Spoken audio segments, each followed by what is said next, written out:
Hi, I'm Harold Gutmann with the Durham Herald-Sun. I'm here with my colleague Steve Wiseman, and welcome to Game Day, Duke and North Carolina edition.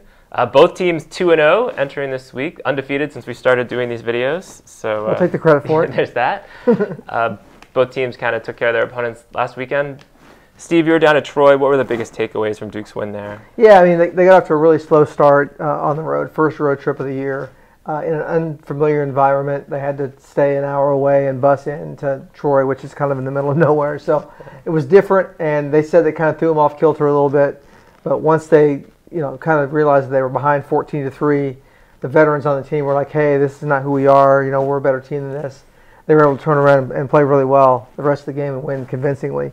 And particularly the defense gave up those 2 long drives to start the game, but then they only held Troy. Troy scored 3 points the rest of the game.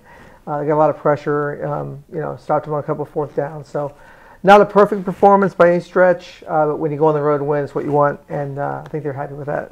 Yeah, North Carolina was kind of in a similar situation where they were down 21-7 in the third quarter, pretty unexpectedly, came back, kind of overcame that sloppy start, and hung on at the end. Now that they're on the bye week, it's kind of a good time to step back and see where North Carolina stands.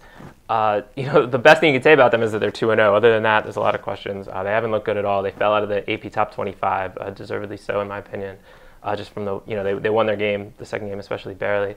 They settled the quarterback situation. That's positive. The defense has forced 9 turnovers. That was a huge point of emphasis during training camp. Every time they didn't get a turnover every 25 snaps during camp, they had to do up-downs kind of at the end as punishment.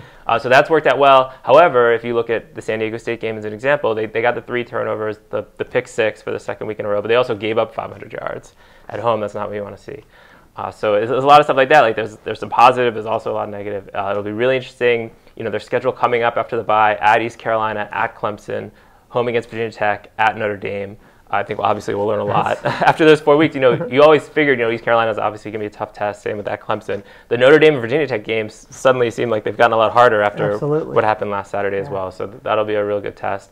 Like I mentioned, UNC has a bye. Duke, however, is back at it. They're hosting Kansas on Saturday. Steve, what are some things to look for with that one? Yeah, I mean, this will be the best, most athletic team they're going to play, because Kansas is a Big 12. It's their first game against a Power 5 school this year. And they've kind of stepped up Elon, Troy, Kansas. And one thing they have to do is they're not happy with what they're getting on first down. And I'm going to look into that more. A story will be in Saturday's paper about that. But they got some stuff done against Elon and Troy. But when you're stepping up into competition, which they're going to do, they need to be more productive on first down, so you're not getting those 3rd and long situations. They were able to overcome that the first 2 times. Cutcliffe's kind of sounding the alarm. They want to make sure they get that taken care of against Kansas. Yeah, it's interesting because when the series started, when they first signed up for this Duke-Kansas series, it was Kansas that was in the top 25 that was expected to roll, and now it's Duke as kind of that role as heavy favorite. So It's kind of interesting how the tables have turned with the schedule. 5 years they've flipped, yeah. Yeah. So we'll see what happens on Saturday. Thank you guys so much for joining us. We'll be here to talk about it next week on Game Day.